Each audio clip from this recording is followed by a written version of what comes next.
Today we are going to be looking at Riemann sums and using the rectangular approximation method to estimate the area under a curve. And today specifically we're going to be looking at when you're presented with a graph. So the first thing you want to do in this problem is to use a midpoint Riemann sum. So we're going to be using the middle endpoint, the middle point of each subinterval, and there's going to be 4 subintervals of equal length to estimate the area under this curve from 1 to 9. So the first thing we have to do is we have to divide our total interval into 4 subintervals, and they want to have equal length. The difference between 1 and 9 is 8, and so if I divide the number 8 by 4, I end up with intervals that are subintervals that have a length of 2. So my intervals will go from 1 to 3, 3 to 5, 5 to 7, and 7 to 9. Then we want to identify, because we're using a midpoint Riemann sum, the midpoint of each subinterval. So my midpoints are going to be 2, 4, 6, and 8, because those are in the middle of each of my subintervals. Then I determine the height or y value of the function at each endpoint. Now, even based off of this graph, I can tell by the points that are already graphed on it that this is an x squared function, because you're taking each of your x coordinates and you're squaring it to get your y coordinate. 3 squared is 9, 5 squared is 25, 7 squared is 49. And so I can find the heights of the function at these points exactly by using that pattern. You don't have to estimate from actually looking at the graph. Sometimes you do, usually not on the AP Calc test because they want you to be exact, but it's good to recognize that anyway. So we'll determine our heights. So we're basically going to be doing f of 2, which I know would be 4, f of 4, which would be 16, because remember we're squaring everything, or you can kind of tell from the graph what the heights would end up being. F of 6 would be 36, and then f of 8 would be 64. Then we want to find the area of each rectangle, because technically what we're doing here, if I'm drawing a visual of it up here, is we're going to be taking the first rectangle from 1 to 3, so it's going to be this wide, and we're taking its height at its midpoint to be the height of the rectangle. So the height at 2 is how tall that rectangle is. The height of my next rectangle, which will go from 3 to 5, will be at a height of the height of my midpoint at 4. And same thing from 5 to 7. I'm going to look at 6 for that height. That'll be the height of that rectangle. And then from 7 to 9, that would be the height at 8 would be the height of that rectangle.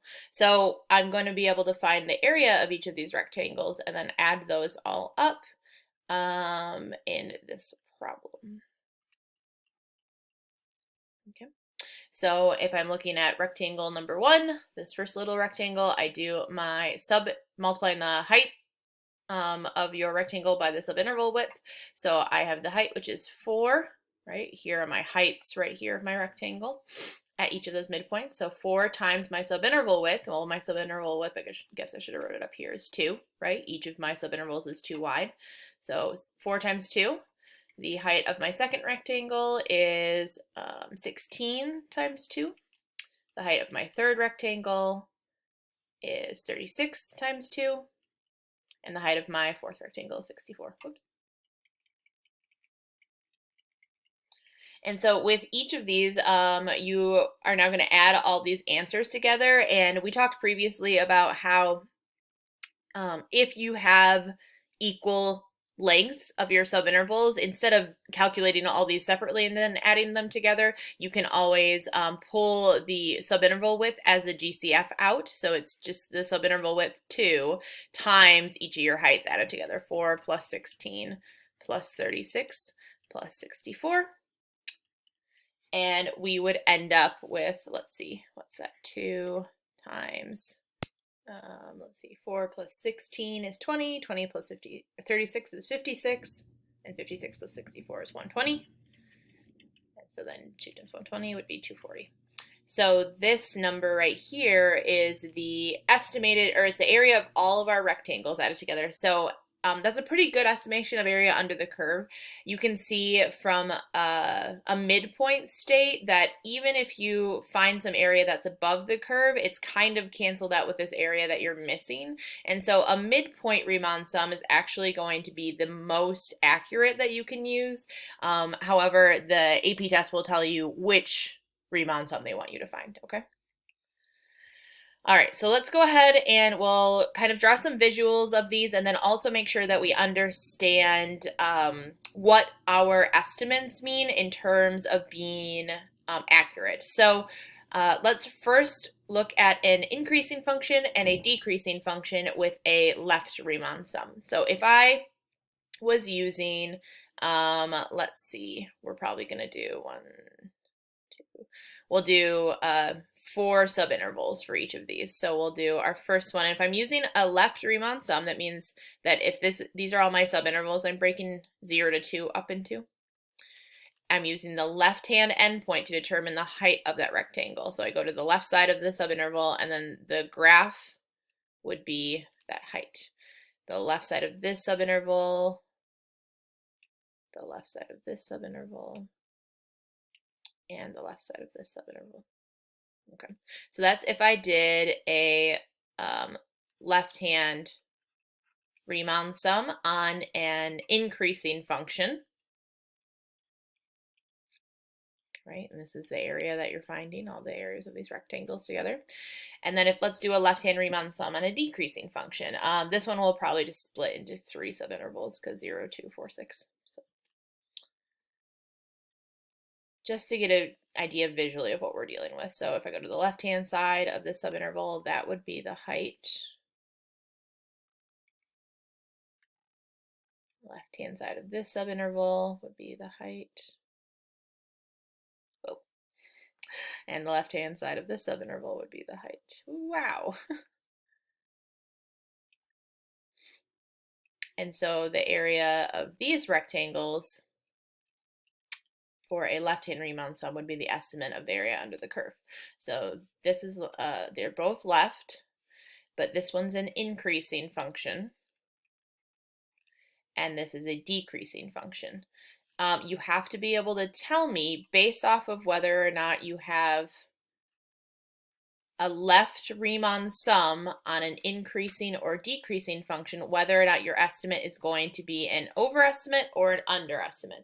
So if you have a left Riemann sum on an increasing function, that would be an overestimation, or excuse me, underestimation, because the area that you found is actually not enough. It's missing a bunch of pieces underneath your curve. So underestimation. And a left Riemann sum used on a strictly decreasing function would be an overestimation because we found area that wasn't actually under the curve. We found too much area.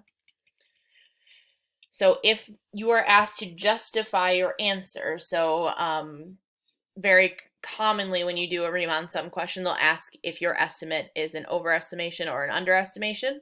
And you have to base it off of the fact of what type of Riemann sum that you're using and whether or not your function is increasing or decreasing. So I could say, because I have a strictly decreasing function and I'm using a left Riemann sum, my approximation would be an overestimation, and that would be perfectly acceptable. We're going to look at the same thing for our right Riemann sum. So these are the same graphs, but now we're just looking at it from the right, and you can probably figure out what's going to happen based off of what just happened for our left Riemann sum. So if I'm using my right-hand endpoints to determine the heights of my rectangles. And then same thing over here, right? Here are subintervals that we're using, and I'm using the right-hand endpoint to determine the heights of my rectangles. Hopefully some of you could have predicted this, but that it switches, right? So if you are using a right Riemann sum with an increasing function, then your answer there would be an overestimation. And if you're using a right Riemann sum with a decreasing function, then your estimation would be an underestimation.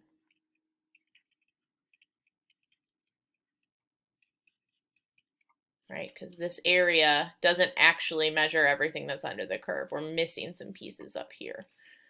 And this one measures way too much. It goes above the curve in most scenarios, or in every scenario. Okay. Last but not least, we're gonna just draw visually what midpoint looks like. For a midpoint, you can't tell whether or not your approximation would be an underestimation or an overestimation, because midpoint, if you're using the midpoint of each of your subintervals, it's going to most accurately measure or estimate the area under the curve, and some of it will be under the curve and some of it will be over. So I use the middle, or I use 0.25 as the height of that rectangle, or the height of my function at 0.25 as the height of the rectangle. And then this one would be at 0.75. So it would be at 1.25 what the height would be. And then same thing here. So either way, for your midpoint function, you would be missing some area, but then you would also have extra area over here that you're measuring. And so you can't tell just by the fact that it's an increasing function whether or not your estimate would be an over or underestimate. Same thing with the decreasing function, right? Even if I used the midpoint, I'm kind of, quote, canceling out some of the extra area with some of the area I'm missing. And so all we know for midpoint Riemann sums is that they are the most accurate estimation out of all three of these. So, all right, let me know if you have any questions.